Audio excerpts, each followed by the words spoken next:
दिल्ली की 10 विरासतें जो कभी शहर की धड़कन हुआ करती थी, आज सिर्फ कहानियों में जिंदा है। हेलो फ्रेंड्स, कैसे हैं आप सब। स्वागत है आपका आपके अपने चैनल अजब गजब संसार। दोस्तों, आज इस वीडियो में मैं आपको दिल्ली की ऐसी 10 विरासतों के बारे में बताने जा रही हूँ जो कि हमारे सामने हुआ करती थी, लेकिन आज केवल इतिहास में वो जिंदा हैं, जो कि आज यादगार बनकर रह गई हैं।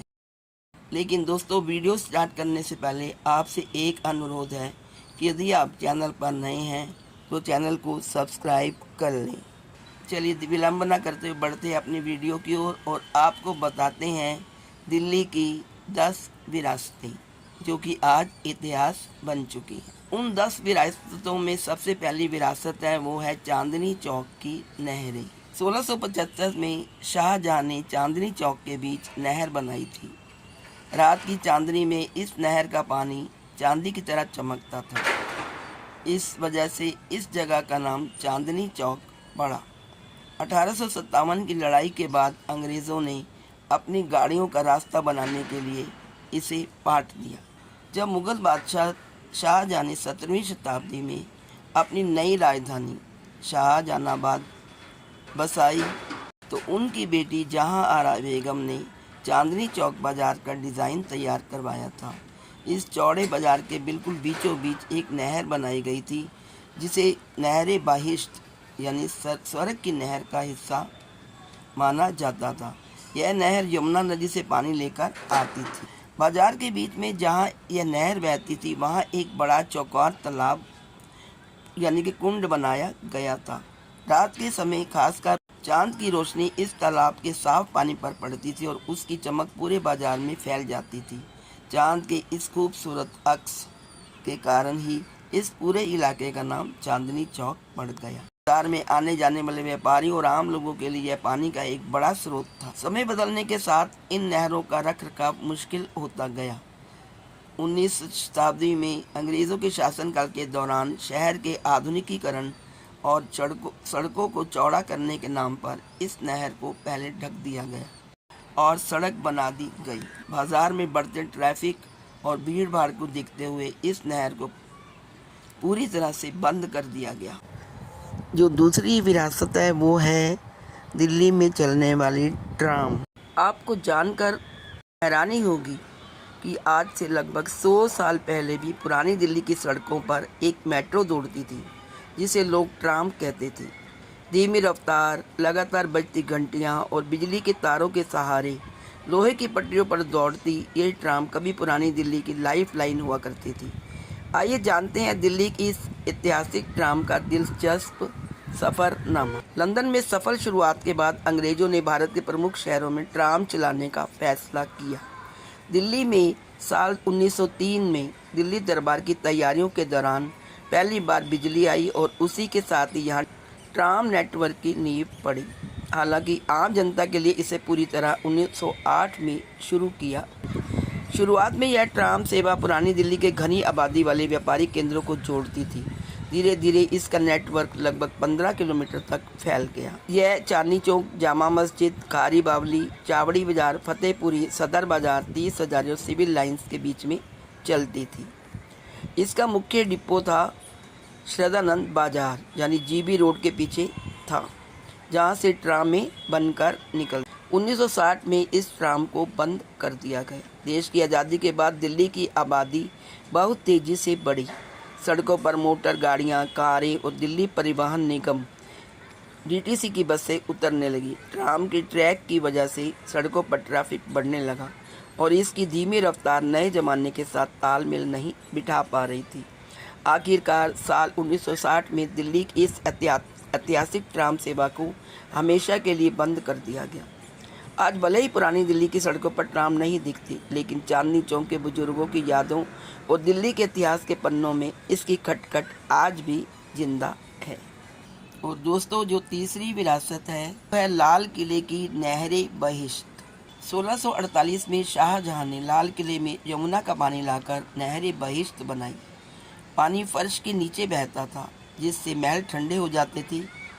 1857 के विद्रोह के बाद अंग्रेजों ने इसे तोड़ दिया। आज यह पूरी तरह सूखी पड़ी है। नहर बहिश्त, जिसका शाब्दिक अर्थ है जन्नत की नहर या स्वर्ग की धारा, दिल्ली के लाल किले की सबसे सुंदर और इंजीनियरिंग का एक अद्भुत नमूना थी ये नहर बहिश्त। यह केवल पानी की एक धारा नहीं थी, बल्कि मुगल बादशाह शाहजहाँ की धरती पर स्वर्ग के सपने का एक मुख्य हिस्सा थी। जब शाहजहाँ ने अपनी नई राजधानी शाहजहानाबाद बसाई, जिसे आज पुरानी दिल्ली कहा जाता है, और लाल किले का निर्माण 1638 से 1648 के बीच करवाया, तो उन्होंने इसे कुरान में वर्णित जन्नत यानी स्वर्ग की परिकल्पना पर डिज़ाइन करने का आदेश दिया। जन्नत में बहने वाली नदियों के विचार को साकार करने के लिए किले के भीतर नहर बहिश्त बनाई गई। इसका मुख्य उद्देश्य था शाही महलों को सुंदर और जीवंत बनाना। दूसरा था दिल्ली की भीषण गर्मी में महलों को ठंडा रखना। और पवित्रता, शाही परिवार के लिए नहाने और वज़ू के लिए पानी साफ उपलब्ध कराना। पानी को बादशाह अकबर के समय की पुरानी पश्चिमी यमुना नहर फैज़ भी जिसे कहा जाता था, के ज़रिए किले तक लाया गया। अली मर्दान खान नामक प्रसिद्ध इंजीनियर ने इस नहर को पुनर्जीवन दिया। नहर बहिश्त एक पतली, उथली और सुंदर नक्काशीदार संगमरमर की नाली के रूप में शाही महलों के बीच से गुजरती थी। यह लगभग 1.5 किलोमीटर लंबी थी। यह नहर निम्नलिखित प्रमुख महलों में से होकर बहती थी। दीवाने खास, बादशाह की निजी सभा जहां नहर इसके फर्श के बीच से गुजरती। ख्वाबगाह, बादशाह का शयन कक्ष। खास महल, जहां नहर एक सुंदर कमल के आकार के कुंड से होकर बहती थी। रंग महल, यह महिलाओं का महल था। यहाँ एक नहर एक भव्य कमल हौज में गिरती थी जो रंगीन पत्थरों से जड़ा हुआ था। मुमताज़ महल, अंतिम महल, जहाँ से पानी आगे उद्यानों में चला जाता था। आज भी जब आप लाल किला घूमने जाते हैं तो आपको दीवाने खास, ख्वाबगाह और रंग महल में संगमरमर की वह सूखी नाली और रंग महल का रतन जड़ित कमल हौज, लोटस पूल दिखाई देगा। यह अब केवल एक ढांचा है, लेकिन यह उस जन्नत की याद दिलाता है जो कभी यहाँ बसती थी। विरासत नंबर 3, दिल्ली का अप्पू घर। नवंबर 1984 में राजीव गांधी ने प्रगति मैदान में भारत के पहले थीम पार्क अप्पू घर का उद्घाटन किया था। 2008 में लीज खत्म होने और मेट्रो तथा सुप्रीम कोर्ट के लिए जगह चाहिए थी, इसलिए इसे बंद कर दिया। आइए जानते हैं अप्पू घर के बारे में विस्तार से। अप्पू घर भारत का पहला और सबसे प्रसिद्ध अम्यूजमेंट पार्क था, जिसने देश में आधुनिक थीम पार्क की नींव रखी थी। दिल्ली और उसके आसपास रहने वाले लोगों के बचपन की यादों में यह नाम बहुत गहराई से जुड़ा हुआ है। इसकी स्थापना 1982 में दिल्ली में हुए एशियाई खेलों की याद में की गई थी। तत्कालीन प्रधानमंत्री इंदिरा गांधी की पहल पर स्वीडन के अनिवासी भारतीय NRI उद्यमी ज्ञान विजेश्वर ने इसे तैयार करने का बीड़ा उठाया था। इस पार्क का नाम 1982 के एशियाई खेलों के आधिकारिक शुभंकर मैस्कोट अप्पू नाम के हाथी के नाम पर अप्पू घर रखा गया था। दिल्ली का मूल अप्पू घर राजधानी के केंद्र में स्थित प्रगति मैदान मथुरा रोड के परिसर में लगभग 15.5 एकड़ भूमि पर फैला हुआ था। केंद्रीय स्थान पर होने के कारण यहाँ दिल्ली ही नहीं बल्कि पूरे देश से आने वाले पर्यटकों और स्कूली बच्चों की भारी भीड़ उमड़ती थी। इसमें शुरुआत में लगभग 20 राइड्स थे। रोमांचक राइड्स कौन से थे? Roller coaster, my fair lady, giant wheel, Appu Columbus, dragon coaster और कप सॉसर जैसी राइड्स बच्चों और बड़ों दोनों के बीच बेहद लोकप्रिय थी। केबल कार, जिसे रोप वे कहा जाता था, पार्क के ऊपर से गुजरने वाली केबल कार से पूरे अप्पू घर और प्रगति मैदान का खूबसूरत नज़ारा दिखता था। बम्पर कार और भूत बंगला, दोस्तों के साथ बम्पर कार चलाना और डरावने घर स्पूकी हाउस में जाना लोगों के पसंदीदा अनुभवों में से एक था। ऑयस्टर्स वाटर पार्क, साल 1998 में अप्पू घर परिसर के भीतर ही ऑयस्टर्स नाम से एक वाटर पार्क शुरू किया, जिसने गर्मियों के दिनों में लोगों को एक नया रोमांच दिया। यहाँ का वेव कृत्रिम लहरें आकर्षण का मुख्य केंद्र थी। लगभग 24 वर्षों तक दिल्ली और देशवासियों का मनोरंजन करने के बाद 17 फरवरी 2008 को दिल्ली का यह ऐतिहासिक अपघर हमेशा के लिए बंद कर दिया गया, क्योंकि पार्क की ज़मीन का लीज खत्म हो गया था और उस ज़मीन की आवश्यकता दिल्ली मेट्रो के विस्तार, प्रगति मैदान मेट्रो स्टेशन, जिसे अब सुप्रीम कोर्ट मेट्रो स्टेशन कहा जाता है, और सुप्रीम कोर्ट के नए एनेक्सी भवन के निर्माण के लिए। आज भले ही दिल्ली का वह पुराना अपघर अस्तित्व में नहीं है, लेकिन 80 और 90 के दशक में बड़े हुए लोगों के लिए यह सिर्फ एक पार्क नहीं, बल्कि सुनहरी यादों और खुशियों का एक ऐसा घर था जिसने भारत को पहली बार थीम पार्क के रोमांच से रूबरू कराया था। पांचवी जो विरासत है दोस्तों, वो है दिल्ली की डबल डेकर बसें। 1970-80 के दशक में डीटीसी लाल 2 मंजिला बसें कनॉट प्लेस और दिल्ली यूनिवर्सिटी मार्गों पर दौड़ा करती थी। 1990 के दशक में बिजली के तारों और मेट्रो से टकराने के खतरे के कारण इन बसों को हटा दिया गया। दिल्ली में डबल डेकर बसों का एक बेहद दिलचस्प इतिहास रहा है। यह सफ़र 1970 और 80 के दशक की पुरानी यादों से लेकर उनकी वापसी तक फैला हुआ है। 1970 और 80 के दशक में दिल्ली परिवहन द्वारा शहर की सड़कों पर डबल डेकर बसें चलाई जाती थी, जिन्हें सुविधा सेवा के नाम से जाना जाता था। ये बसें दिल्ली के लोगों और खासकर बच्चों के बीच बेहद लोकप्रिय थी। ऊपरी डेक की आगे वाली सीट पर बैठना किसी रोमांच से कम नहीं माना जाता था। रखरखाव की ऊंची लागत यानी कि हाई मेंटेनेंस कॉस्ट, संकरी सड़कों पर मुड़ने में दिक्कत और पुराने हो चुके वाहनों के कारण साल 1989 तक डीटीसी ने अपने बेड़े से इन बसों को पूरी तरह हटा दिया। दोस्तों, जो पांचवी विरासत है वो है दिल्ली के खोए हुए ऐतिहासिक द्वार। 1650 में शाहजहां ने शाहजहानाबाद की सुरक्षा के लिए 14 दरवाजे बनवाए थे। अंग्रेजों और बाद में सरकार ने रेलवे और सड़क चौड़ीकरण के नाम पर कई दरवाजे तोड़ दिए। आज 14 में से सिर्फ 4 ही बचे। ऐतिहासिक रूप से दिल्ली को द्वारों का शहर कहा जाता है। मुगल सम्राट शाहजहां ने जब 1639 में अपनी राजधानी शाहजहानाबाद बसाई तो उसे सुरक्षित रखने के लिए चारों ओर लाल पत्थरों की एक विशाल दीवार बनाई गई थी। इस शहर में प्रवेश के लिए 14 मुख्य द्वार। समय के थपेड़ों, 1857 की क्रांति और फिर ब्रिटिश काल में शहरी विकास व रेलवे लाइन बिछाने के नाम पर कई ऐतिहासिक द्वारों को हमेशा के लिए तोड़ दिया गया। आज Kashmiri gate, Delhi gate, Ajmeri gate और तुर्कमान गेट जैसे केवल 4 द्वार ही सुरक्षित बचे हैं। दिल्ली के उन प्रमुख खोए हुए ऐतिहासिक द्वारों के बारे में आइए जानते हैं। पहला था लाहौरी गेट। ये शाहजहानाबाद का सबसे मुख्य और व्यस्त प्रवेश द्वार था। यहाँ से निकलने वाला रास्ता सीधे लाहौर, जो उस समय मुगल साम्राज्य का एक मुख्य केंद्र था, की ओर जाता था। यह प्रसिद्ध चांदनी चौक बाजार के पश्चिमी छोर पर स्थित। 1888 में अंग्रेजों ने व्यापार को सुगम बनाने और पुरानी दिल्ली को सदर बाजार इलाके से जोड़ने के लिए इस विशाल गेट और इसकी आसपास की दीवारों को पूरी तरह तोड़ दिया। आज यहाँ गेट का कोई अस्तित्व नहीं है, लेकिन इस बेहद व्यस्त व्यापारिक चौराहे को लोग आज भी लाहौरी गेट के नाम से जानते हैं। दूसरा था मोरी गेट। यह कश्मीरी गेट के ठीक पश्चिम में स्थित एक छोटा लेकिन महत्वपूर्ण द्वार था। इसे मोरी नाली या संकरा रास्ता इसलिए कहा जाता क्योंकि इसके नीचे से एक बड़ी नाली या पानी की नहर शहर के से बाहर निकलती थी और ये कश्मीरी गेट के मुकाबले काफ़ी संकरा था। सावन के गदर के बाद अंग्रेजों ने दिल्ली जंक्शन रेलवे स्टेशन बनाने और ट्रेनों की पटरियां बिछाने के लिए इस गेट को पूरी तरह तोड़ दिया। आज निकोलसन रोड और हैमिल्टन रोड के चौराहे के पास केवल एक छोटा सा इलाका मोरी गेट के नाम से जाना जाता है, यानी काबुल गेट।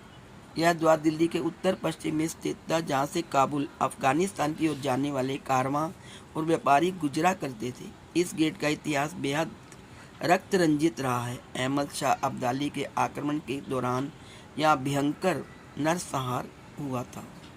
मोरी गेट की तरह ही इसे भी 1873 में रेलवे ट्रैफिक और कमर्शियल विस्तार के लिए अंग्रेजों द्वारा ढा दिया गया।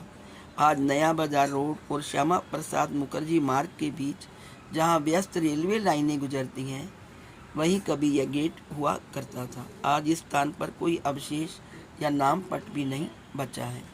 चौथा जो है वो है कलकत्ता गेट। यह गेट यमुना नदी की तरफ उत्तर पूर्व दिशा में था। ईस्ट इंडिया कंपनी की सेना जब कलकत्ता की तरफ से grand trunk road GT road होते हुए दिल्ली आई तो इसी गेट से शहर में दाखिल हुई थी। 1857 की क्रांति की शुरुआत में जब मेरठ से बागी सैनिक दिल्ली आए तब भी इस गेट का ऐतिहासिक महत्व देखा गया।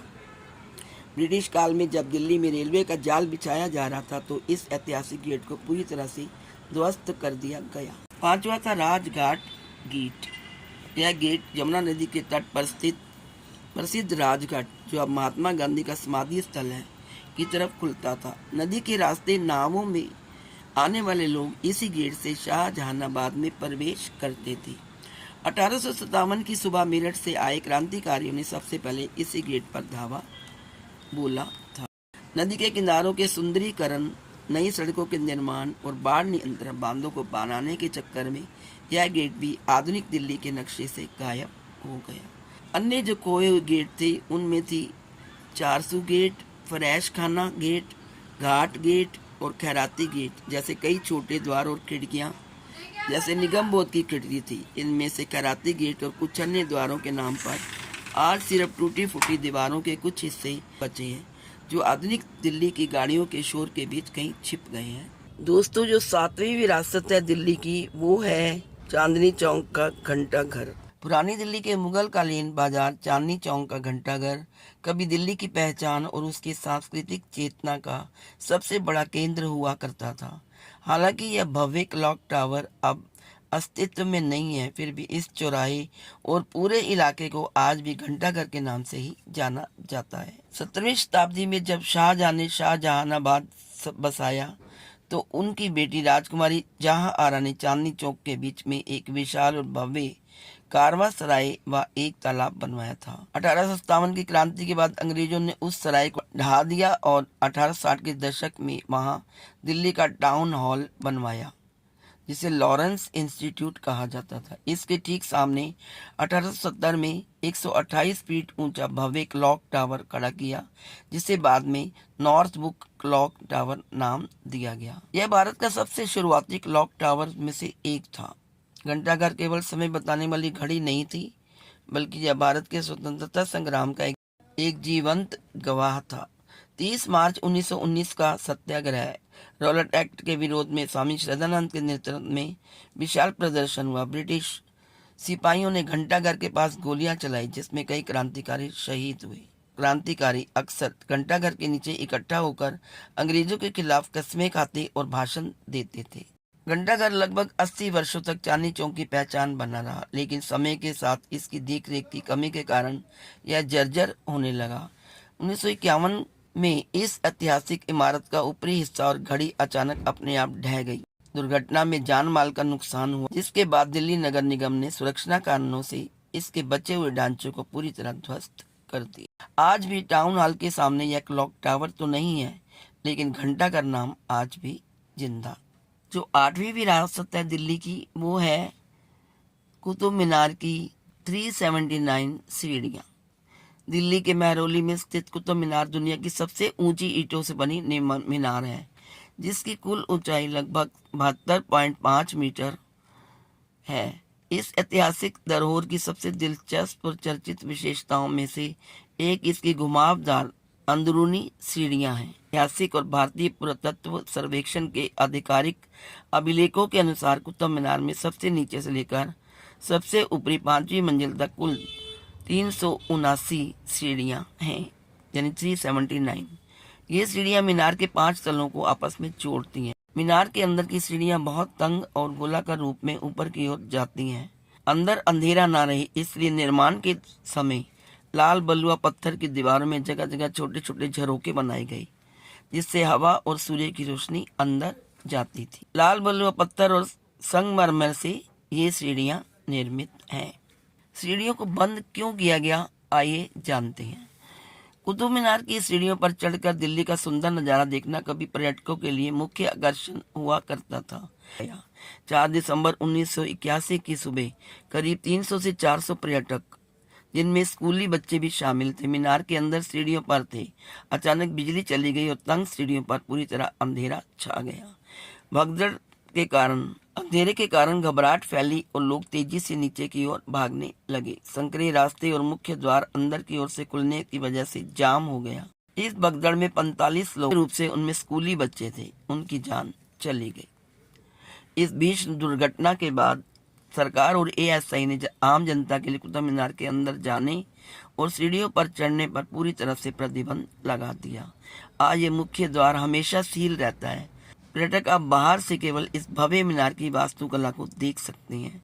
जो 9वीं विरासत है दिल्ली की, वो है महरौली का शाही झरना। दक्षिण दिल्ली के महरौली इलाके में जहाज महल और हौजे शमसी के पास स्थित शाही झरना मुगल कालीन वास्तुकला और जल प्रबंधन का एक उत्कृष्ट और ऐतिहासिक नमूना है। हालांकि समय के साथ इसमें अब पानी का प्राकृतिक बहाव नहीं रहा, लेकिन इसका स्थापत्य और इतिहास आज भी लोगों को आकर्षित करता है।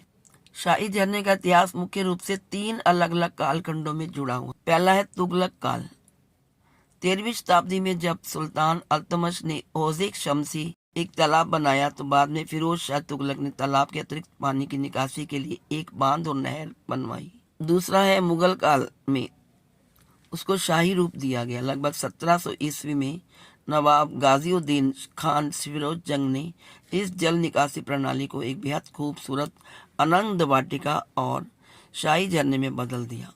उन्होंने हौजे शमसी के पानी को जमीन के नीचे बनी नालियों और पाइपों के जरिए यहाँ तक पहुँचाया ताकि यह एक प्राकृतिक झरने की तरह बह सके। तीसरे नंबर पे अंतिम मुगल बादशाहों का योगदान रहा।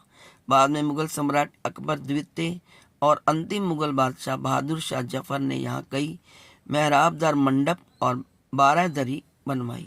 12 दरी और मंडप, ये झरने के ठीक सामने एक 12 दरी 12 मेहराबों वाला मंडप बनी है। इन मंडपों पर मुगल शैली की सुंदर कटदार मेहराबें और नक्काशीदार खम्भे हैं। इसे बनाने में मुख्य रूप से लखौरी ईंटों और चूने के मसाले का प्रयोग। इस परिसर की सजावट और फुहारों का डिजाइन लाल किले के हयात बख्श बाग के जल कुंडों से प्रेरित थी। शाही झरना सिर्फ मुगल बादशाहों का ग्रीष्मकालीन विश्राम स्थल ही नहीं था, बल्कि ये दिल्ली की साझा संस्कृति और सांप्रदायिक सौहार्द का भी प्रतीक रहा है। ऐतिहासिक फूल वालों की सैर त्योहार के दौरान मुगल बादशाह अपनी बेगमों के साथ यहाँ रुका करते थे। यहाँ कलवालियाँ, मुशायरे, संगीत सभाएं और बसंत उत्सव जैसी सांस्कृतिक प्रस्तुतियाँ आयोजित होती थी। 10वीं जो विरासत है वो है दोस्तों मुगल समय के गार्डन्स, उनका लुप्त होना। मुगल कालीन बाग जैसे कि दिल्ली का शालीमार बाग, आगरा का मेहताब बाग या सरहिंद का आम खास बाग सिर्फ हरे भरे मैदान नहीं थे, बल्कि वे फारसी 4 बाग शैली के तहत बनाई गई वास्तुशिल्प और जल प्रबंधन की नायाब मिसालें थी। समय के साथ इन ऐतिहासिक बागों का क्षरण हुआ और कई खूबसूरत बाग पूरी तरह लुप्त हो गए। मुगल काल में भारत, पाकिस्तान और अफगानिस्तान के विभिन्न हिस्सों में सैकड़ों खूबसूरत बाग बनवाए गए थे। साम्राज्य के पतन, विदेशी आक्रमणों और ब्रिटिश हुकूमत की नई नीतियों और आधुनिक शहरीकरण के कारण इनमें से कई ऐतिहासिक बाग या तो पूरी तरह से नष्ट हो गए, यहाँ सिर्फ नाम मात्र के खंडर रह गए हैं। आइए जानते हैं उन खोए हुए बागों के विषय में।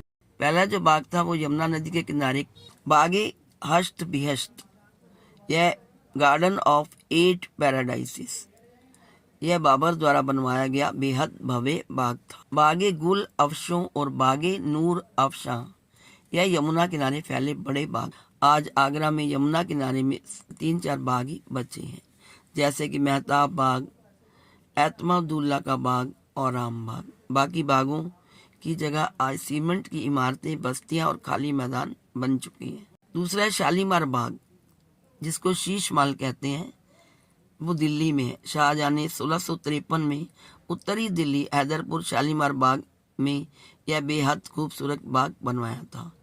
यह वही ऐतिहासिक बाग है जहां औरंगजेब ने 1658 में अपना पहला ताजपोशी समारोह आयोजित किया। इसमें संगमरमर का शीश महल, बहती नहरें और कई जलप्रपात थी। तीसरा है कुदसिया बाग, दिल्ली। इसे 1748 में मुगल बादशाह अहमद शाह बहादुर की मां कुदसिया बेगम ने बनवाया था। यह यमुना नदी के तट पर स्थित एक विशाल और शानदार 4 बाग था, जिसमें एक भव्य मस्जिद, 3 मंजिला महल और नक्काशीदार फव्वारे थे। 1857 की क्रांति के दौरान अंग्रेजों ने कश्मीरी के गेट के पास स्थित इस बाग को तोपखाने के हमले का केंद्र बनाया। तोपों के गोलों से इसके महल और बाग पूरी तरह तबाह हो गई। चौथा है रोशनारा बाग, दिल्ली। शाहजहां की दूसरी बेटी रोशनारा बेगम ने 1640 के दशक में इस बाग का निर्माण करवाया था। यह एक विशाल 4 बाग था, जिसके बीच में एक खूबसूरत मंडप, बारादरी और एक बड़ा जलाशय था। रोशनारा की कब्र भी इसी बाग के अंदर स्थित है। 5वां है वाह बाग, हसन अब्दात, पंजाब पाकिस्तान के हसन अब्दात में स्थित इस बाग की नींव सम्राट अकबर ने रखी थी और बाद में जहांगीर और शाहजहां ने इसे लाहौर के शालीमार बाग जैसा भव्य रूप। कहा जाता है कि जब जहांगीर ने यहाँ प्राकृतिक झरनों और बाग के सौंदर्य को देखा तो उसके मुंह से निकला था वाह, और इसका नाम पड़ा वाह बाग। छठा जो है वह मेहताब बाग, यानी कि लाल किला। दिल्ली के लाल किले के भीतर शाहजहां ने 2 बेहद खूबसूरत बाग बनवाए थे, हयात बख्श बाग और मेहताब बाग। 1857 की क्रांति के बाद ब्रिटिश सेना ने लाल किले पर कब्जा कर लिया। सैन्य बैरक बनाने के लिए उन्होंने मेहताब बाग को पूरी तरह से बुलडोजर चलाकर समतल कर दिया। हयात बख्श बाग का कुछ हिस्सा आज भी दिखता है, लेकिन लाल किले का मूल मेहताब बाग हमेशा के लिए इतिहास के पन्नों में खो गया। मुगल बाग फारसी पहियों और नदियों के बहते पानी पर निर्भर थे। साम्राज्य के पतन के साथ ही यह जल प्रबंधन प्रणाली ठप हो गई और ये बाग लुप्त हो गई। अंग्रेजों को मुगलकालीन ज्योमेट्रिकल और बंद दीवारों वाले बाग पसंद नहीं थे। उन्होंने इन्हें बदलकर खुले अंग्रेजी लॉन और रेस कोर्स बना दिए। अर्बनाइजेशन, आबादी बढ़ने से लोगों की जमीनों पर बस्तियां, सड़कें और बस अड्डे बन गए। इस प्रकार ये सारे बाग लुप्त हो गए। तो दोस्तों, ये थी दिल्ली की 10 विरासतें जो आज हिस्ट्री बन गई हुई हैं, इतिहास बन गई हैं। 70 से 80 दशक के लोग हैं, वो अभी भी इन सब विरासतों को याद करते हैं और उनकी कहानियाँ हमें सुनाते हैं। यदि आपको वीडियो अच्छी लगी हो तो प्लीज़ इस वीडियो को लाइक करिए और अपने फ्रेंड्स में शेयर अवश्य करिए। Thank you so much.